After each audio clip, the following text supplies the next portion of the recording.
서 15장 30절, 31절, 32절입니다.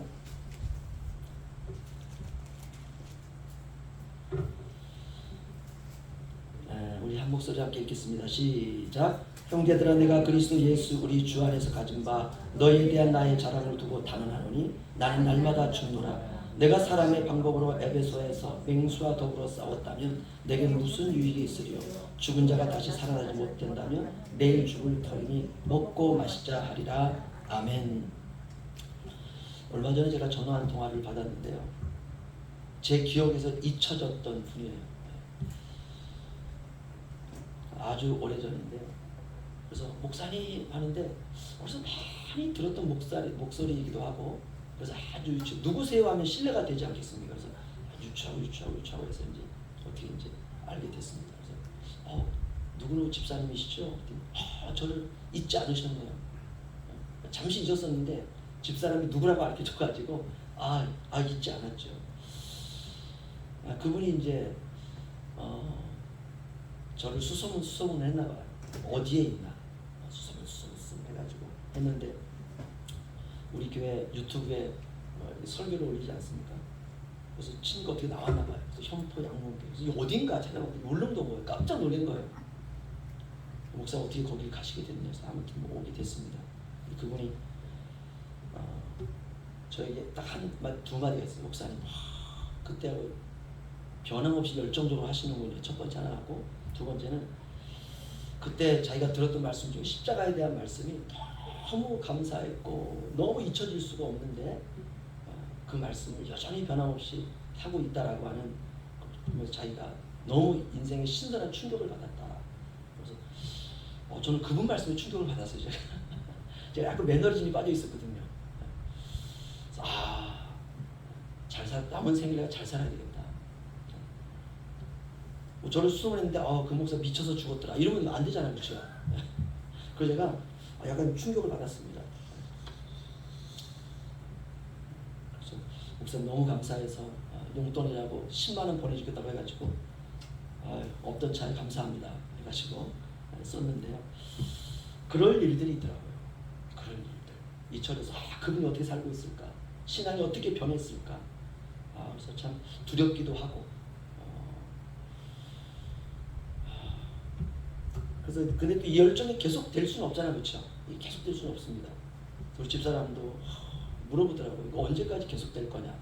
그래서 제가 이게 열정이 끝나는 날 내가 교회 사역이 끝나는 날이다 얘기를 했어요. 그렇잖아요, 그렇죠? 목회자가 열정이 식어버리면 할 수 없거든, 그 다음부터는. 오늘 그 십자가라고 하는 설교인데요, 그리스도인의 삶에서 가장 중요한 것이 무엇일까? 제가 오늘 설교를 준비하면서 생각했습니다. 그리스도인의 신자의 삶에서 첫 번째 중심에 있어야 될 것은 무엇일까? 라고 하는 이 질문 앞에서 우리가 어떤 대답을 할 거 아닙니까? 그렇죠? 대답은 하지 않아도 우리가 알고 있는 답이 있을 거 아니에요? 이 답과 성경이 말씀하고 있는 답이 일치하면 잘 믿고 있는 겁니다. 여러분, 이게 일치한다면 누가 얘기한 거 듣지 마시고 그대로 가시면 됩니다. 그러면 신자의 일생에서 가장 중요한 것은 성경은 무엇이라 말씀하느냐? 고린도전서 15장 1절부터 4절 보겠습니다. 1절부터 4절 저와 교독하겠습니다. 형제들아, 내가 너희에게 전한 복음을 너희가 너희에게 알게 하노니 이는 너희가 받은 것이요 또 그 가운데 선 것이라.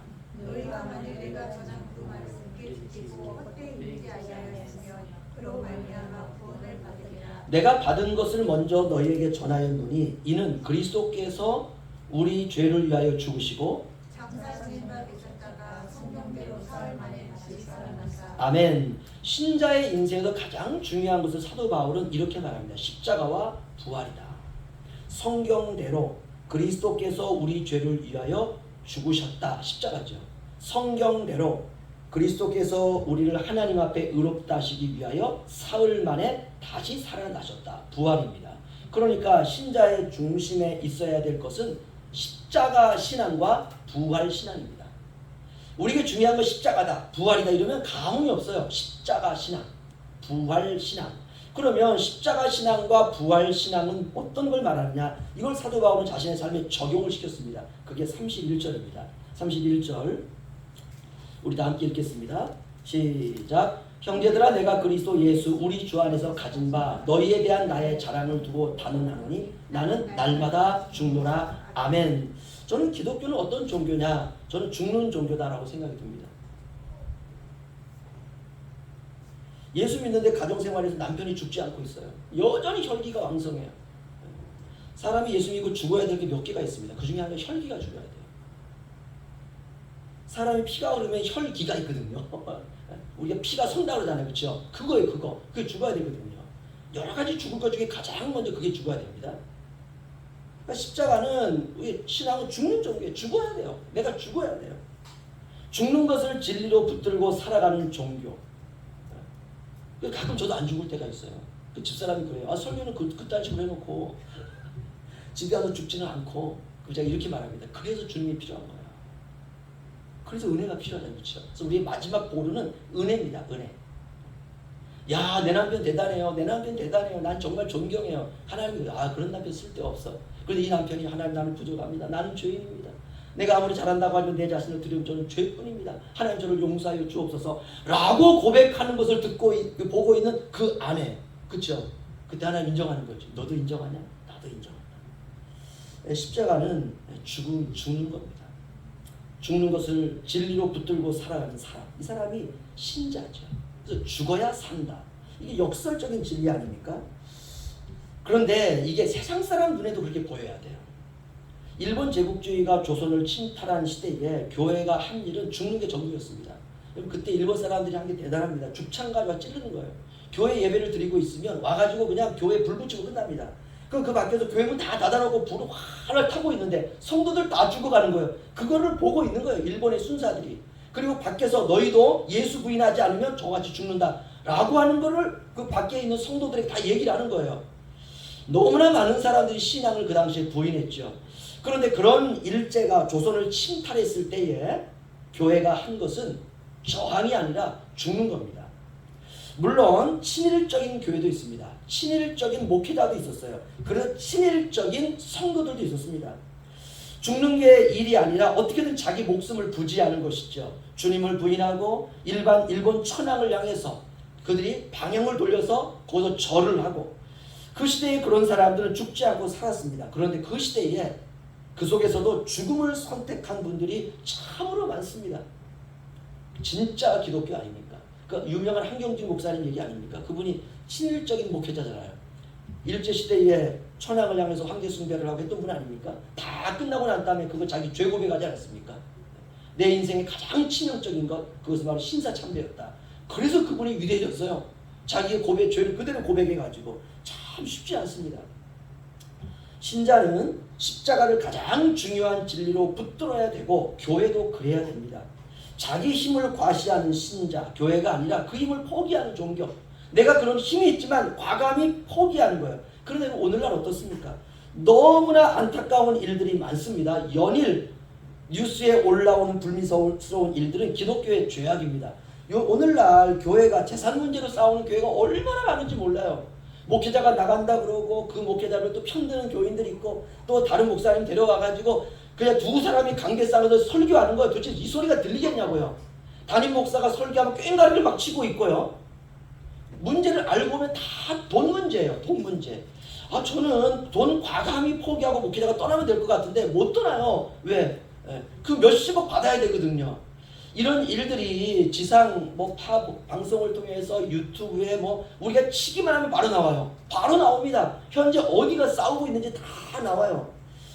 십자가를 삶의 중심에서 놓고 죽어야 될 교회가 죽지 않습니다. 목회자도 안 죽으려고 그러고 성도도 안 죽으려고 그러고 교회도 안 죽으려고 그러고. 이유가 뭘까요? 십자가를 삶의 중심에서 밀어낸 거예요. 여러분, 사람들은요 한 번에 밀어내지 않습니다. 조금씩 밀어내요. 조금씩. 그러다가 어느 날 깨달아요. 야, 나를 밀어내고 있구나. 그때 다가오는 실망감 얼마나 큽니까? 어떻게든 자기의 힘을 과시하고 싶어하는 것 인간의 본능입니다. 그러나 그렇게 시작을 하면 진리는 우리의 삶에서 점점 밀려나게 됩니다. 십자가만이 전부인 기독교, 그럴 수 있을까? 그래야 된다는 것이에요. 십자가의 진리를 밀어내는 방법은 아주 간단합니다. 세상의 좋은 것들을 삶에 가져오기 시작하면 십자가의 진리는 맛을 잃게 됩니다. 조미료를 우리가 음식에 넣는 건 뭐 특별히 문제는 안 되죠. 그런데 조미료에 자꾸 길들여지는 이유가 뭐냐? 조미료가 세지는 거예요. 맨 처음에 조금만 넣었다가 그다음 조금 더 넣고 더 넣고 더 넣고 이 조미료의 내성이 생기는 것이죠. 이렇게 양을 늘려가다 보면 어느 날 조미료를 넣지 않으면 맛을 느끼지 못하는 상태가 있습니다. 맛이 없다고 느끼는 거예요. 그러면 그냥 한번 딱 집어넣는 거죠. 여기 설교가 그럴 수 있습니다. 성경만 설교하면 지루하고 딱딱하게 여기는 이유가 바로 그겁니다. 사람들은 세상의 아름다운 말들을 원하죠. 사람들이 원하는 그 기호에 맞는 여러 가지 많은 것들, 이런 것들로 채우면 그 다음부터는 성경만 설교하는 건 재미가 없습니다. 십자가가 아닌 것이 삶의 중심으로 들어오면 우리의 영은 병들게 됩니다. 그러면 언젠가는 그 우리 안에 들어왔던 것들이 우리의 생명을 다 갉아먹어요. 송충이가 이파리 갉아먹고 남은 건 이파리 껍데기 아닙니까? 그렇죠? 여러분, 십자가는 선택이 아닙니다. 필수입니다. 기독교에서 십자가가 빠지면 부활이 사라지게 됩니다. 십자가는 기독교의 핵심이고 십자가는 우리의 신앙의 해답입니다. 언젠가 그 해답과 삶을 평가받을 날이 옵니다. 그 해답지가 우리의 삶을 심판하겠죠. 해답지가 필요한 것은 문제가 맞았냐 틀렸냐라고 하는 것을 평가하기 위해서입니다. 십자가가 바로 그렇습니다. 오늘날 기독교의 가장 큰 문제는 무엇이냐? 죽음이 사라졌다는 것이에요. 저도 이렇게 우리 권사님들에 비하면 나이가 많은 것도 아니죠, 그렇죠? 제가 경로당 가가지고 제가 60입니다, 청년입니다 이럴 거야, 그렇죠? 그런데 참 이상한 게 있어요. 가끔 서운한 마음이 들어요. 집에서도. 뭐 집사람이 한마디 이렇게 딱 별말 아닌데도 그게 내 마음에 너무 서운해요. 막 그럴 때 빨리 죽고 싶어요. 그 자리에서 천국 가고 싶어요. 죄 지으면 안 되니까. 그래서 내가 깜짝 놀랍니다. 내가 왜 이런 마음이 들어올까? 내가 옛날에 안 그랬는데 왜 이걸 내가 서운하게 느껴질까? 어떨 때는 만약 그릇을 딱 놓는 것도 막 기분이 확 나빠요. 집에서 숟가락을 엎드려 딱 갖다 아주 고스란히 놔야 되는데 딱 놨는데 탁 놨다. 기분이 나쁜가? 나한테 뭐 짜증이 날까? 이런 생각, 오만 생각이 나드는 거예요. 제가 좁아지는 거죠. 좁아지고 있는 거예요. 십자가의 진리가 점점 사라지고 있는 것입니다. 세상에서 잘 사는 것에 관심이 있지 십자가에 관심이 없는 것이에요. 우리가 기독교를 성공의 방법으로 이용하고 싶은 사람들이 오늘날 대부분입니다. 죽음이 사라졌다는 증거예요. 교회도 마찬가지입니다. 화려함이 교회에 자리를 차지하고 있고 십자가의 복음이 아니라 건물이 화려해야 되고 분위기가 좋아야 되고 사람들은 복음에 관심이 없습니다. 그냥 아무 신경 쓰지 않고 그냥 편안하게 교회 갔다가 올 수 있는 교회. 오늘날 사람들이 선호하고 선택하려고 하는 교회가 바로 그런 교회입니다. 가서 폼 내고 앉아있을 장소가 필요한 것이에요. 안락하고 다른 사람 신경 쓰지 않고 내가 앉아있다 가더라도 뭐 그냥 와가지고 붙들고 이런 그런 교회가 아니라 그저 내 맘대로 왔다가 그냥 내가 가더라도 아무도 신경 쓰지 않는 바로 그런 교회를 필요하고 있습니다. 그래서 사람들은 사람이 많은 교회를 가려고 그래요. 그래야 장사도 하고 인맥도 넓히고 자기에게 유익이 되기 때문에 그렇습니다. 제가 아는 목사님이 그 명일동 천호동에 가면은 그 명성교회가 있습니다. 교회가 얼마나 큽니까, 그렇죠? 그래서 이 목사님이 여러 가지 어렵고 힘드니까 가정에서 사모님하고 이제 가정교회 예배를 드리는 거예요. 그리고 먹고 살아야 되니까 사모님이 토스트 가게를 딱 열었습니다. 그리고 이제 거기서 기도도 하고 또 예배도 드리고 집에 와서 예배 드리고 또 전도도 하고 아무튼 교회를 이렇게 세워야 되니까 그렇게 예배를 하고 있었는데 명성교회 여전도회가 찾아온 거예요. 찾아와가지고 회장이 와서 이렇게 이제 전도를 하는 거죠. 그때 사모님 얘기를 했어요. 저희는 이렇게 목회를 하다가 이곳에 와서 새로운 곳에 왔기 때문에 가정에서 예배 드리고 이렇게 전도해서 이렇게 교회를 좀 세우려고 이렇게 노력을 하고 토스트 가게를 낸 것입니다. 그랬더니 그분이 오다가 발을 뚝 끄는 거예요. 그 몇 줄이 딱 주는 거예요. 그러다 그분이 또 왔어요. 와서 하는 말이 명성교회에 나오시면 여전도회 회원, 남전도회 회원 다 합치면 몇백 명이 되는데 다 사주겠다. 그분이 토스트가 딱 접었어요. 거기서. 쉽지 않아요. 정말 우리가 십자가의 복음을 붙들고 정말 주님만을 바라보면서 한 영혼 살리기 위해서 목회한다는 게 이게 쉽지 않습니다. 이렇게 사람들은 이게 좀 편안한 교회를 원합니다. 죽음을 진리로 가지고 있는 십자가의 기독교가 세상의 탐욕과 욕망과 야망을 꿈틀거리게 만드는 종교로 전락하고 있습니다. 그러다 보니까 순수하게 말씀을 전하는 교회들이 이제 밀려나고 있습니다.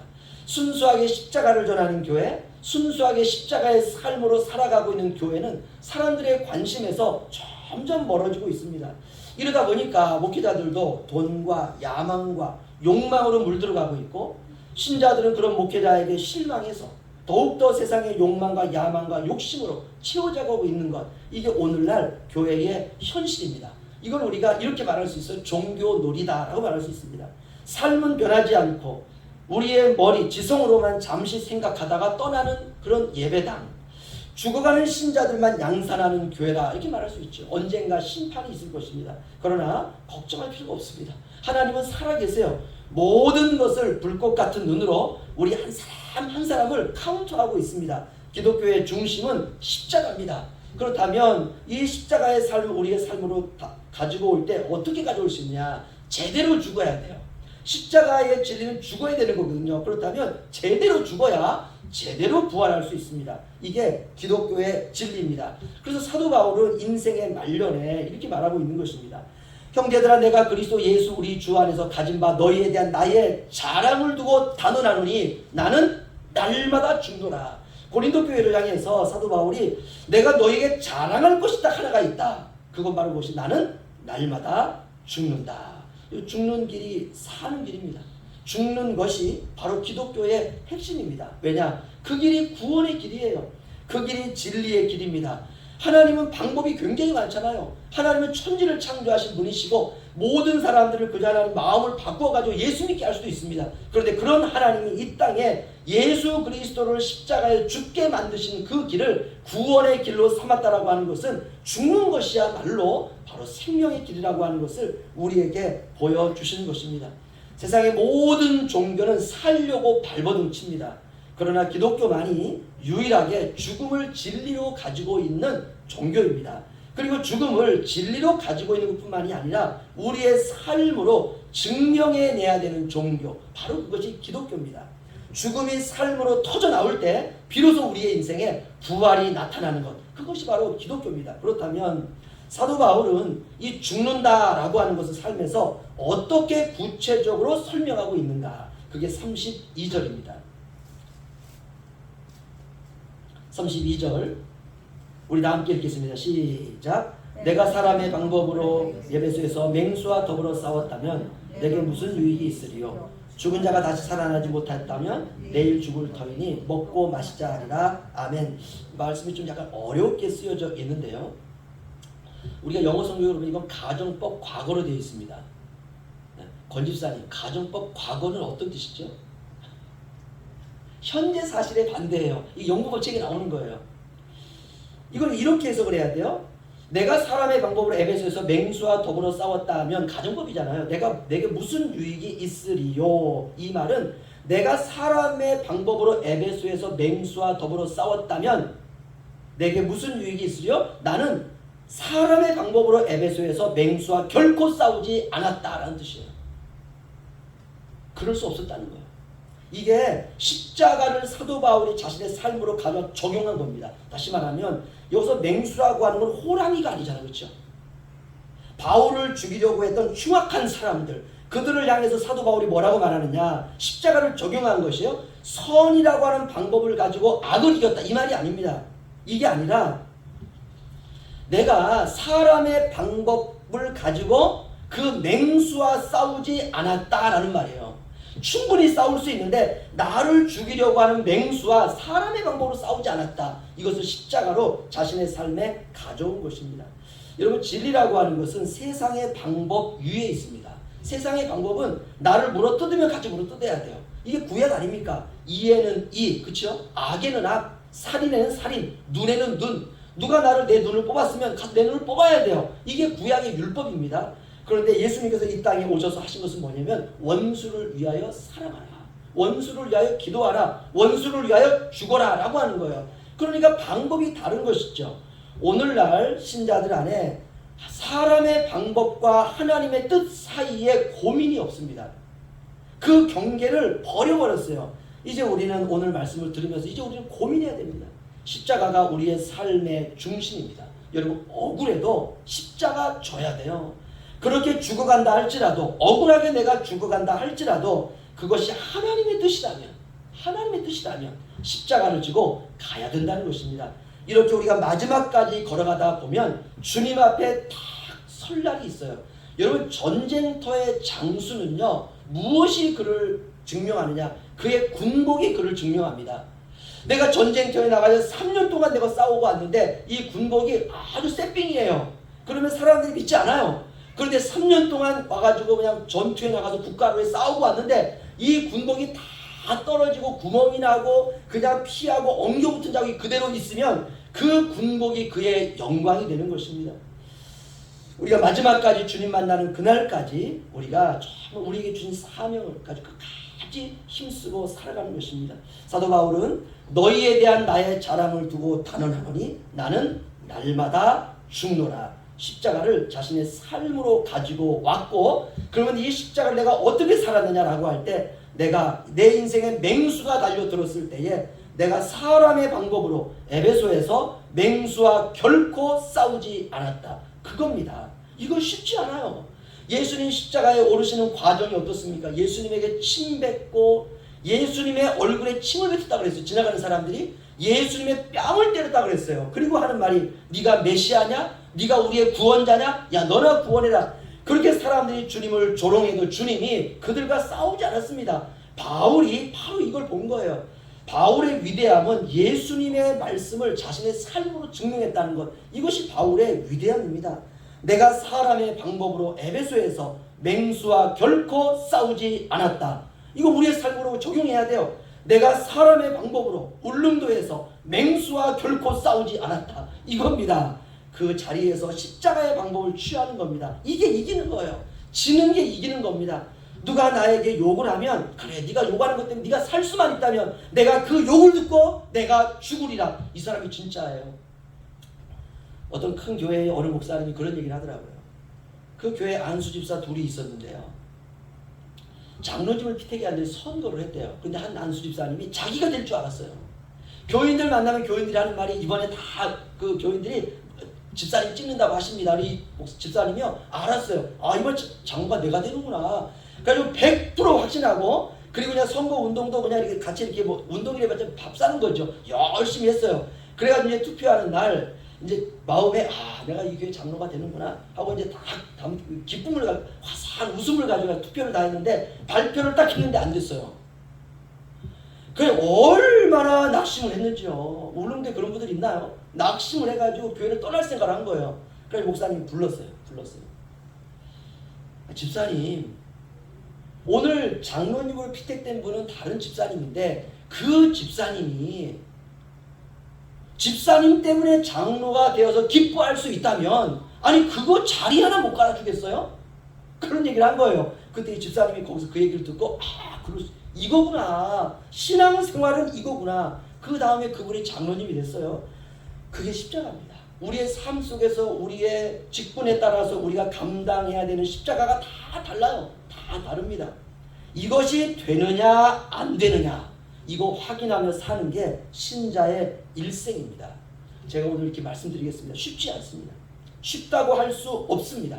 그런데 가야 돼요. 그 길을 가야 돼요. 여러분, 그 길이 우리의 구원의 여정이기 때문에 그렇습니다. 여러분도 쉽지 않아요. 저는 더 쉽지 않아요. 저는 더 어려워요. 목사는 아는 게 많잖아요. 그렇죠? 머릿속에 든 게 너무 많은 거예요. 뭐 성도들이 아는 게 별로 없기 때문에 얼마나 뭐 이게 안전합니까? 저는 아는 게 너무 많아가지고 이거 어떻게 어렵냐? 이쪽 방향으로 가는 게 주님의 뜻이지 가는데 그게 주님의 뜻이 아니에요. 왜? 이것과 정반대의 말씀이 있거든요. 너무너무 어렵습니다. 죽기가 너무 어려워요. 그래서 저는 지난번에 사실 제 진실이기도 해요. 저는 이게 살면서 언제가 저 인생에 죽음이 올 거 아닙니까? 그렇죠? 숨도 끊어지고 이제 호흡을 헐떡헐떡거리면서 야, 내가 죽을 때가 됐구나. 사실 그 죽음을 우리가 가까이 가지고 온다는 건 쉽지 않습니다. 죽음은 두렵습니다. 그래서 목사임에도 불구하고 하나님이 맡은 자들에게 더 찾는다고 하지 않았어요? 선생들은 더 두려워하라고 하지 않습니까? 아는 게 많기 때문에 저는 이제 더 두렵습니다. 아는 걸 많은 사람보다 더 많이 알고 있어요. 그래서 더 두려운데 야, 내가 과연 천국 갈 수 있을까? 이런 생각이 문득문득 들 때가 있어요. 이런 생각을 가지고 있는 제가 또 이렇게 교회를 목회한다는 것도 목사님도 구원에 확신이 없는데 뭔 설교를 합니까? 라고 여러분이 또 질시할 수 있죠. 저 그런 분의 핸디캡을 가지고 있는 목사 중에 하나인데요. 그래서 그러고 되게 고민도 하고 그러다가 기도하면 야 구원은 은혜로 받는 거야. 네가 알고 있는 지식이 아니야. 주님께 또 감사하기도 하고 제 삶을 또 뜯어보고 뜯는다는 게 하나 뜯어보는 거 아닙니까? 그렇죠? 내 감정의 희노애락도 다 뜯어보면 기쁨 속에도 나의 야망이 있더라고요. 제가 누군가를 위해 참는 것 안에도 저의 욕심이 들어있더라고요. 그 안에. 그러니까 쓸 수 있는 게 하나도 없는 거예요. 제 피는 맑겠지 천만이 그렇지가 않더라고요. 사람의 피 속에는 다 죄가 들어있지 않습니까? 그렇죠? 그러니까 사람이 다 죄인데 이렇게 살아가고 있는데 지난 한 2주 전입니까? 하민이가 예배 드리면서 엄마도 천국 가고 아빠도 천국 가고 다 천국 가는데 마지막 제 이름이 나왔어요. 목사님 하는데요. 그 짧은 1초간의 기간이 너무 심장이 두렵더라고요. 두렵더라고요. 목사님도 천국에 계시고 그래서 아 네가 나를 천국에 보내줬구나 생각을 했는데 구원의 여정이 쉽지 않습니다. 정말 쉬운 길이 아니에요. 십자가가. 그럼에도 불구하고 가야 돼요. 안 가면 안 돼요. 여러분 끝까지 우리에게 주님께서 펼쳐놓으신 그 십자가의 구원의 여정 남들 다 포기해도 여러분만큼은 여러분 그 십자가의 레이스를 끝까지 완수하셔서 마지막 주님의 영광스러운 품에 안기시는 저와 여러분 되시기를 주의 이름으로 축원합니다. 기도하겠습니다.